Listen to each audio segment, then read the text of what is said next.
మా ఆఫీస్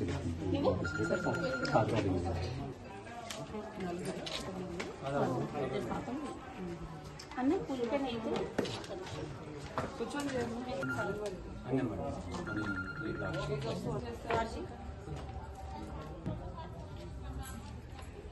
అన్న మీకు ఆదాయ వివరాలు.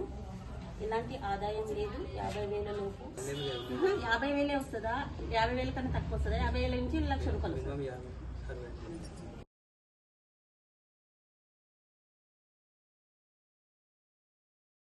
గత 5 సంవత్సరాల నుంచి కళ్యాణ లక్ష్మి అంటే పిల్లల వల్ల కళ్యాణ లేదు. ఇది రైతు భరోసా భూమి లేదు, రైతు భరోసా లేదు. ఆరోగ్యశ్రీ ఉందా మీకు?